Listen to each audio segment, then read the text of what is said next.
Selamat datang di dunia novel. Kultivator Junior, mari kita lanjutkan kultivasi berikutnya di Martial God Asura volume 10. Episode 6071. Tidak ada yang bisa terjadi. Begitu Aoyang Kongyu mengucapkan kata-kata ini, pemimpin klan naga totem tidak bisa menyembunyikan rasa malunya, tapi senyumannya tidak berkurang. Bagaimanapun juga, perjalanan mereka tidak sia-sia. Jadi tidak peduli wajah siapa yang dia berikan. Senior, apakah kamu kenal ibuku? Chou Feng lebih mengkhawatirkan apakah Aoyang Kongyu dan ibunya mengenal satu sama lain. Kami sudah bertemu beberapa kali, namun senyuman tipis ini masih mengejutkan orang. Bagaimanapun, orang ini selalu memiliki wajah dingin sebelumnya, bahkan ketika menghadapi pemimpin agung klan naga totem. Oleh karena itu, senyuman terhadap Chou Feng ini tampak tidak biasa. Saya tidak tahu apakah itu karena penghargaan terhadap Chou Feng atau persahabatan dengan ibu Chou Feng. Berhenti berdiri di sini, pergilah ke kuil tauku untuk beristirahat, senior. Kuil taumu tidak menyembunyikan apapun. Bukankah kita memiliki masa lalu yang buruk? Pemimpin klan naga totem ragu-ragu. Kekhawatirannya tentu saja adalah identitas Chou Feng. Saat ini, semua orang tahu tentang keluhan antara Chou Feng dan Istana Suci Tujuh Alam. Jika tersiar kabar, pasti akan menimbulkan masalah yang tidak perlu. Aku sudah bilang padamu untuk istirahat, jadi pergilah dan istirahatlah. Kenapa ada begitu banyak omong kosong? Jika saya takut dengan Istana Suci Tujuh Alam, saya tidak akan melakukan pekerjaan ini, suara Aoyang Kongyu bergema, tetapi pria itu telah menghilang dan kembali ke kuil Tao. Sungguh pemarah, Long Chengyu sedikit tidak senang. Meskipun mereka datang ke sini untuk meminta sesuatu satu sama lain. Tetapi ketika ayahnya diperlakukan seperti ini, tentu saja putranya sedikit tidak bahagia. Artinya, dia takut merusak urusan Chou Feng. Kalau tidak, dia akan mulai berkelahi. Aoyang senior selalu seperti ini. Kalau begitu, ayo lakukan sesuka kita dan dengarkan pengaturan senior Aoyang dibandingkan dengan Long Chengyu. Pemimpin klan naga totem sama sekali tidak sedih. Jadi Chou Feng dan yang lainnya juga datang ke kuil Tao. Kuil Tao sangat kecil, dan semua orang tinggal di aula utama. Aoyang Kongyu memeriksa denyut nadi Jia Lingi sementara Chou Feng dan Bai Yunqing mengawasi dari pinggir lapangan. Wang Qiang dan yang lainnya sedang duduk di aula untuk beristirahat. Pemuda yang semula berlatih pun berhenti berlatih saat melihat para tamu dan buru-buru membawakan teh dan air. Setelah diam-diam menilai beberapa orang, matanya hampir selalu tertuju pada Chou Feng. Bukan hanya matanya yang panas, tapi wajahnya juga memerah. Ada apa, adikku? Apakah kamu tertarik padaku? Aku, saudaraku sengaja bercanda. Aku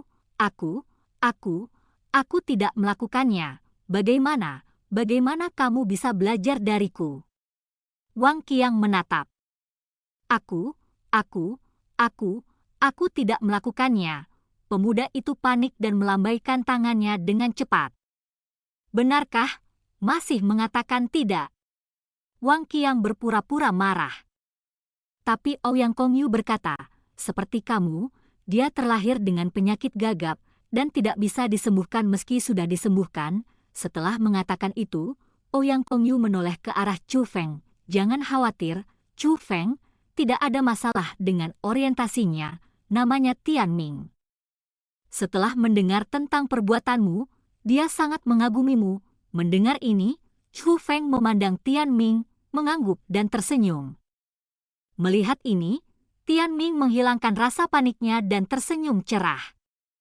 Meski gagap, Tian Ming terlihat cukup baik, terutama di usianya yang masih muda, dan dia terlihat sangat nyaman. Oh, menyenangkan sekali menjadi muda, penuh vitalitas. Aku sangat merindukan masa lalu. Lagi pula, ketika aku masih muda, semua orang memujiku karena itulah, Saat Wang Qiang berbicara, dia melihat secara khusus ke Long Musi. Long Musi tidak bereaksi sama sekali. Tapi Long Chengyu bertanya dengan rasa ingin tahu, "Saudara Wang Qiang, apa yang mereka puji darimu? Apakah kamu berbakat dalam seni bela diri?" "Pujilah aku karena masih muda." Long Chengyu terdiam. Memuji kaum muda karena masih muda? Mengapa ini sepertinya bukan kata yang bagus? Sebenarnya bukan sesuatu yang perlu dipuji, itu hanya pujian yang dipaksakan. Wang Qiang terus menghela nafas. Waktu tidak bisa memaafkan. Dalam sekejap mata, "Kamu sudah usia ini, ya?" Long Chengyu setuju, sepertinya juga merasakannya. "Berapa umurmu? Sekelompok bocah nakal, apakah kamu masih berpikir kamu sudah tua?" Di dunia seni bela diri, mereka yang berusia kurang dari 100 tahun tidak ada bedanya dengan bayi, kata pemimpin klan Naga Totem. Tapi ini juga tidak masuk akal. Dalam pemahaman mereka, wajar jika praktisi bela diri berumur panjang. Sekalipun bakat Anda buruk dan budidaya Anda lemah, tidak sulit untuk hidup selama ribuan tahun. Tapi kali ini, Ouyang Kongyu menarik tangannya untuk mendiagnosis denyut nadi Jialingi, sedikit mengernyit. "Saya tidak menyangka akan mendapat rangsangan yang begitu serius, senior. Bisakah kamu membangunkannya?" tanya Chu Feng. "Itu akan memakan waktu, dan tidak ada jaminan bahwa ini akan efektif. Apakah kamu ingin dia disembuhkan?" "Jika kamu ingin disembuhkan, saya akan membuat persiapan. Perlakukan," kata Chu Feng. "Oke, kalian tunggu aku di sini." Saat Ouyang Kongyu berbicara, dia pergi dari sini. "Ayah, apakah senior Ouyang ini dapat dipercaya?" Long Chengyu bertanya secara diam-diam. "Jangan khawatir, meskipun senior Ouyang memiliki kepribadian yang aneh, karakternya jelas tidak menjadi masalah," kata pemimpin klan Naga Totem. Pada saat ini, Chu Feng juga menghampiri pemimpin klan Naga Totem. "Senior, terima kasih telah membawaku ke sini." "Hei, teman kecil Chu Feng, ini tidak perlu." Pemimpin klan Naga Totem buru-buru melambaikan tangannya. "Senior, saya ingin mengatakan bahwa ini adalah periode penting bagi klan Naga Totem, dan Anda masih harus bertanggung jawab atas situasi secara keseluruhan. Kamu tidak harus tinggal di sini bersamaku." Chu Feng mengungkapkan pikirannya. Dia tahu bahwa pemimpin klan Naga Totem merasa berhutang banyak padanya dan ingin memberi kompensasi kepada Chu Feng sebanyak mungkin. Bisa dibilang juga saling menguntungkan. Jika pemimpin klan Naga Totem baik-baik saja, yang terbaik adalah memiliki orang seperti itu di sisinya. Namun sekarang memang merupakan masa kritis bagi klan Naga Totem, dan mendapatkan kembali kendali atas galaksi totem adalah hal terbaik berikutnya. Kuncinya adalah setelah insiden berturut-turut antara klan ikan Xianhai dan sekte abadi langit surgawi, klan Naga Totem membutuhkan pemimpin klan ini untuk mengambil alih. "Teman kecil Chu Feng, setelah masalah ini selesai, datanglah ke klan Naga Totemku kapan saja, bahkan jika Istana Suci Tujuh Alam ingin berurusan denganmu, aku, klan Naga Totem, bersedia melindungimu." "Oke," Chu Feng setuju sambil tersenyum, tetapi tidak berniat meminta klan Naga Totem untuk melindunginya. "Pertama-tama, saya tidak ingin melibatkan klan Naga Totem. Tentu saja, yang terpenting adalah klan Naga Totem saat ini tidak mampu melindungi dirinya sendiri." Awalnya, Chu Feng ingin Bai Yunqing kembali bersamanya. Tapi Bai Yunqing bersikeras untuk tetap tinggal. Jadi setelah Ouyang Kongyu kembali, pemimpin klan Naga Totem mengatakan sesuatu dan pergi bersama Long Chengyu dan Long Musi. Wang Qiang dan Bai Yunqing tinggal bersama Chu Feng. Setelah Ouyang Kongyu kembali, dia mengeluarkan banyak wadah khusus dan meletakkannya di tanah. Wadah ini tidak hanya mengeluarkan panas, tetapi juga mengeluarkan aroma obat yang sama. Itu pasti sudah dimurnikan dengan ramuan khusus sebelum ini, jadi tetap dalam kondisi ini. "Kalian bertiga, apakah kalian tahu seni pesona?" Tanya Ouyang Kongyu sambil bermain dengan wadah itu. Ya, Chou Feng dan 3 lainnya berkata serempak.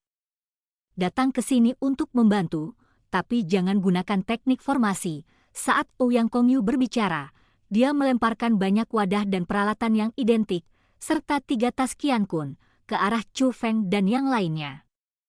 Ikuti cara berikut untuk menangani jamu ini. Ingatlah untuk tidak melewatkan satu langkah pun, dan jamu harus ditangani dengan benar. Saya tahu Anda semua memiliki gelar jenius, tetapi hal ini tidak semudah itu. Cobalah. Jika Anda bisa melakukannya, lakukanlah. Jika Anda tidak bisa melakukannya, beritahu saya tepat waktu agar tidak menyia-nyiakan ramuan saya. Ouyang Kongyu melambaikan lengan bajunya, dan kekuatan penghalang membentuk gambar langkah demi langkah. Itu untuk memberitahu Chou Feng dan yang lainnya bagaimana menggunakan alat dan wadah tersebut untuk memproses ramuan tersebut. Memurnikan ramuan untuk menyembuhkan penyakit adalah sesuatu yang dikuasai oleh para spiritualis dunia, dan mereka secara alami tahu banyak tentang berbagai tanaman obat. Namun ramuan yang dikeluarkan oleh Ouyang Kongyu bahkan tidak bersinar. Sekilas terlihat sangat biasa, namun nyatanya sangat rumit dan memerlukan perawatan khusus sebelum dapat digunakan. Selanjutnya, Chou Feng dan yang lainnya harus mengikuti metode Ouyang Kongyu, pertama-tama menggunakan alat untuk mengolah jamu, lalu menyambungkan jamu tersebut sebelum dimasukkan ke dalam wadah. Langkah yang tampaknya sederhana ini sebenarnya sangat sulit. Misalnya pengolahan obat herbal harus dilakukan dengan tepat. Jika ada penyimpangan sedikit saja, maka khasiat obatnya akan habis dan segala upaya yang dilakukan sebelumnya akan sia-sia. Mereka bertiga seperti murid magang, dan mereka semua sedikit bingung pada awalnya. Tapi tak lama kemudian Chou Feng menguasai triknya, dan kemudian Bai Yunqing juga menguasainya. Hanya Wang Qiang yang menyeringai, "Tidak, saya tidak bisa melakukan ini, saya tidak bisa melakukannya. Jika kamu tidak bisa mendapatkannya, minggirlah saja," kata Ouyang Kongyu tidak sabar. Wang Qiang sama sekali tidak marah dengan sikap Ouyang Kongyu.